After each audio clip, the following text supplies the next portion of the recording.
Hey guys, before I start the video, I would like to mention tomorrow at 1 PM PST, I'll be streaming a full demonstration on how to get a event Dan C, aka a shiny gmax tostricity, from start to finish using the SWC calculator. So hop on in tomorrow and ask me any questions along the way. I may or may not host a raid depending on the time, but the whole idea is I teach you how to do it so you can do it yourself in the future too. Hopefully I'll see you tomorrow. Alright, back to the auto controller. Okay, so we got quite a few updated programs today. I'll go through them one by one. So these guys are all new programs, well, except for the auto lotto.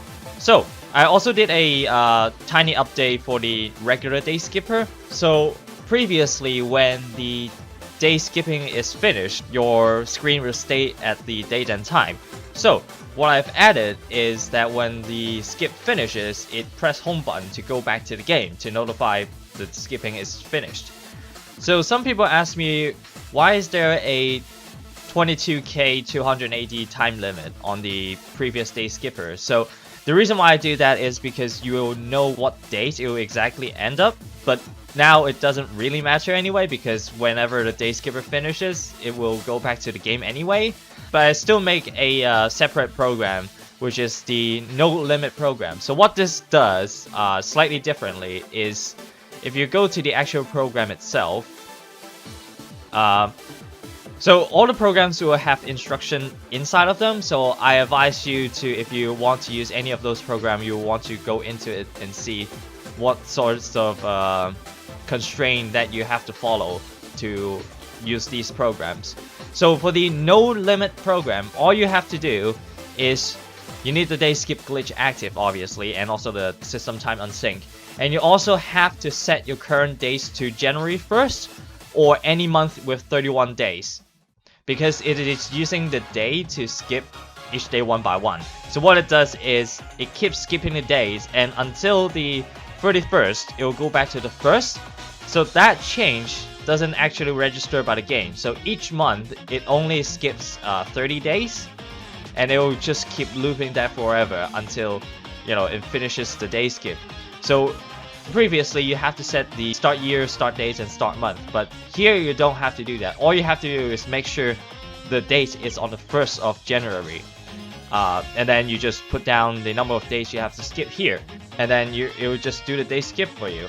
Or if you want to go for any shinies that's beyond 20k or 30k even, you can just leave that program running overnight, and when you wake up, if the program is finished, then you will see yourself in the Pokemon Center. Then you will know the skip is finished. So now we're on to the new stuff. So first, let's talk about the Turbo A program. So this one is very self-explanatory. All you have to do, you just do your usual thing, go to the makefile and change the target to Turbo A, like this, and save it, compile it into the chip. And then when you go back to the game, you go to the change controller, change grip and order, disable the local communication, and on this screen you will plug your Arduino in,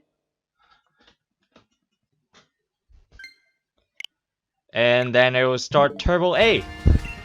It's simple as that. So ideally you want to talk to the left Digging Bro, because that's the one that gives you the other version exclusive fossils, and also a lot of fucking rare bones. So I actually did a research on this guy. I Turbo A with him for like 7 hours, and 25% are rare bones and about 1% are bottle caps, and I have never gotten a golden bottle caps. But if you already have that many silver bottle caps anyway, you don't really need gold bottle caps. So yeah, that's how you get fossils from this guy, and a lot of rare bones. Okay, so next I want to talk about the auto fossil program. So this program will automatically talk to Carolis outside Route 8, I believe. So obviously you want to read the instruction in there as well. You set text speed to fast. You want to make sure your fossil Pokemon is already registered in your Pokédex. That's because if the Pokemon is new, then it will kind of mess up the timing. So here it says, you save and talk to Carolus and check which slot of fossil you wish to choose. So I'll explain that in a minute when we go back to the game. Okay, I'll just explain this with the game open because that's easier for me to explain. So what you want to do is you walk up to Carolus and then obviously you want to save your game first. And then what you want to do is you talk to her and you have to check what fossils is available on her selection. So right now you can see the first selection is the bird and the fish. So what this means is that if you look back into the program, here you can see my first fossil top slot. So if you want to have the fossilized bird, you want to set this to true. And if you want to fish, you will set this true to false. And after that, you press in, and you have the second selection for the bottom part of the fossil Pokemon, and the Drake and the Dino. So obviously, if you don't have all the fossils, you might not have one of these options. So it depends on what options you have. You have to set these two variables accordingly. So if you don't have any Drake, then the Dino fossil will be on the top. So you will want to set the second fossil top slot to be true. But in my case right here, if I want to choose Dino, you want to set this to false instead. Alright, so the next variable we'll want to look at is this one first, the time before SR. So what this one does is, so what you want to do is you want to go quit out talking to Carolus and then you go to your bag and check how many fossils you actually have. Otherwise, it will, if you don't have enough fossils, it will also mess up the timing as well. So you have to make sure this variable here is less than all of the fossils you are trying to get. For example, if I want the bird to combine with the Drake, then I can't make this more than 40. And then the last variable we want to look at is the auto soft reset.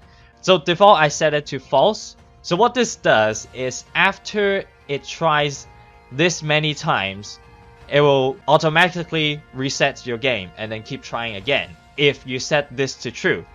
But the problem with that is you have to keep an eye on whenever you get the fossil itself, you have to check if it's shiny or not. Otherwise, if you just go AFK, the game will restart for you. So I recommend you to set this to false, so whenever it finishes, it will just stop. Then you can just go through your PC to check if any of one of them is shiny. So if you set this to false, whenever the program finishes, it will go to the home menu. So something like that. And then you will know the program actually finished. So let's say if I want to combine the bird with the dino, I check the number of fossils I have, which I already did, and I talk to Carolus and check which slot is the correct slot I want to choose. So the bird is the top slot, so I set this variable to true. And then the second one, the dino, is the bottom slot, so I want to set this to false. And for testing purposes, I'm just gonna set this to 5 and set the auto soft reset to false. And then you'll compile it to the board as usual. So similar to the auto loader program, you'll want to start the program at the change grid and order again, disable local communication, and plug your board in.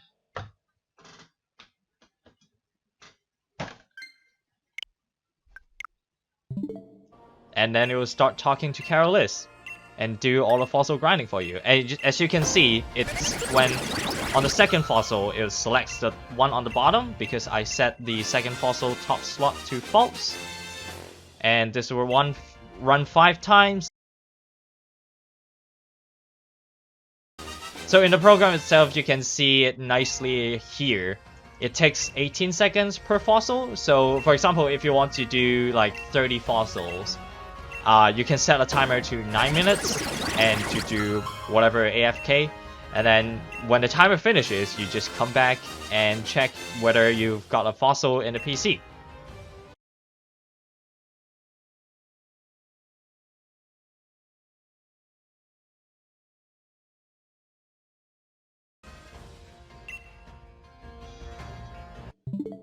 So as you can see, the program makes it go to the home menu. That means it's finished. So now you'll want to plug your board out and then go back to your PC and then check whether you have a shiny.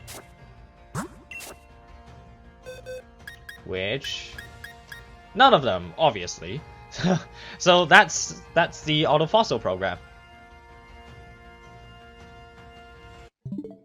So next, let's talk about the Watt Farmer program. So this one is pretty much the exact same as the Lotter program, except this one farm watts instead. So if you read the instruction here, you also need the day skip glitch active, because you already have this glitch available already. Why would you want to do the invite glitch? Which I can, but this is way faster, so I don't really bother doing that program instead. So obviously you want to do this in front of a wishing piece stand, otherwise the den will disappear after you skip one day. So now I'm in front of my wishing piece stand now, so I'm going to activate the YCOM glitch by connecting to the internet. I'm just gonna do this quick recap because some people might not know this again. So let's connect to the internet and go to link battle.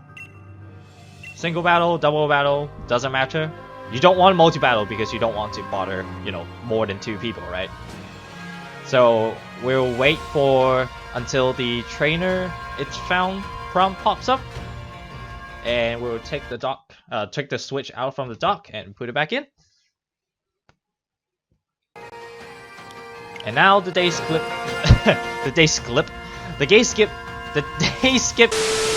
and now the day skip glitch is active.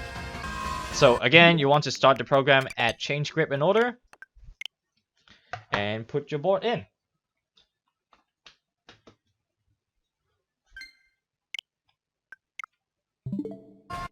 So like I said, this is almost the exact same thing as the auto lotto. It would change the first slot backwards and then forward again, and then one of the day change will register as a day skip, and it will just do this forever until you stop it.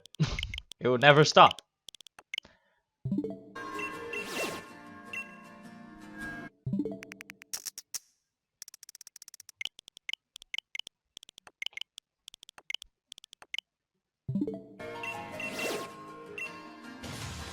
Alright, last but not least, the auto 3-day skipper. So pretty self-explanatory. It skipped 3 days on your den. So the reason why I make this is, if you remember, if you want to re-roll your shiny Pokemon in a shiny den, you'll want to save 3 days before the actual shiny frame. So what this program does is it will automatically roll 3 days forward and stop right there. And then you can see if the Pokemon is what you want. And if it's not, then the program will restart the game and it will do the 3-day skip again. And then stop on the 4th day, and then you can check it again and then repeat the process over and over until you get your desired Pokemon. So if you read the instruction here, it doesn't say you have to have the day skip glitch, because obviously it will reset the game and then the glitch will be deactivated anyway. So what this program does is it uses the old invite glitch. Arguably, it is slightly slower than the YCOM glitch, but it's only skipping 3 days. So it's not really that slow compared to the YCOM method and skip 3 days. And obviously you have to set the text speed to fast, set in front of the wishing piece stand, duh. And the interesting thing is here, you're advised to ride the bike. So I was having a hard time having an idea to tell when the 3-day skip is over. So I came up with the ingenious idea to ring the bike after it skipped 3 days. So you will see that in a minute. So if you read the next instruction here, your date must have the following constraints. For the US time date arrangement, you have to set the month between 1 to 9. European set dates between 1 to 25, and Japan set the year between 2000 to 2057. The reason we have this constraint is because it has to make sure it can skip 3 days without missing any day skip. So if you set the dates to, for example, 31, so what it does is just change the date. So if you remember, when it goes from 31 to 1, the game doesn't register any day skip. So the program will need at least 3 days, 3 months, or 3 years behind the current day, month, year you have set at the moment. So back to the game. Here I have my shiny den already ready. So I saved this den 3 days before the actual shiny frame. So right now this one is not a shiny, so 3 days after that is a shiny. So if we go to the change grip order again, plug the board in,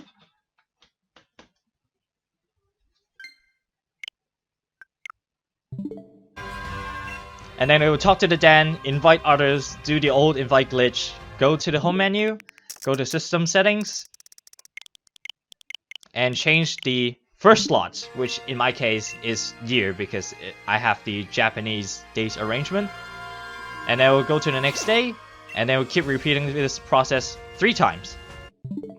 So obviously before you do this, you have to make sure the year, in my case, has to be before 2057 as the instruction told. So we have to skip 1 more day. So the program takes about 54 seconds per 3 skips. And now it skipped 3 days.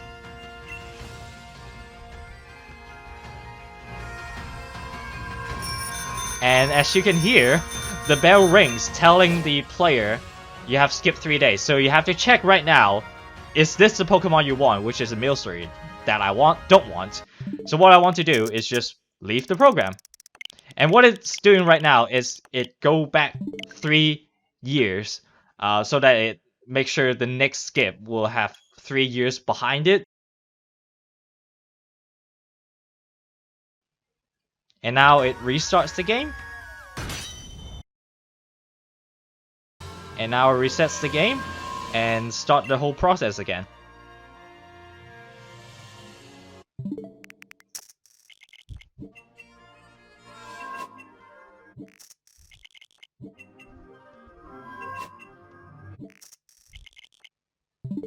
Now it finishes 3-day skip again, and it will ring the bike bell.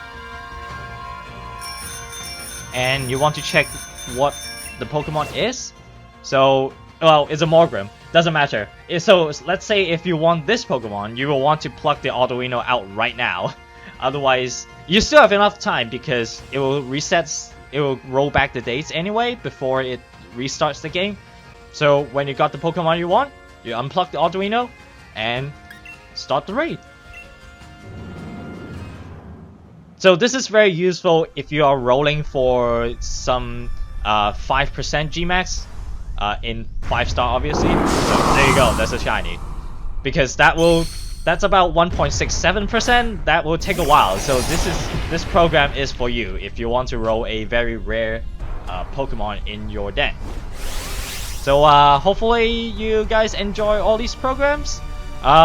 If you have any ideas of any new program I should make besides egg hatching, I will not make the egg hatching program until Pokemon Home comes out, because right now I really can't test them, otherwise I have to toss all my Pokemons in my PC. But yeah, so if you have any suggestions or any questions you want to ask me about the programs, leave a comment below. Subscribe if you want to see more updates on any more auto controller programs for Pokemon Sword and Shield. So I'll see you guys next time. Peace.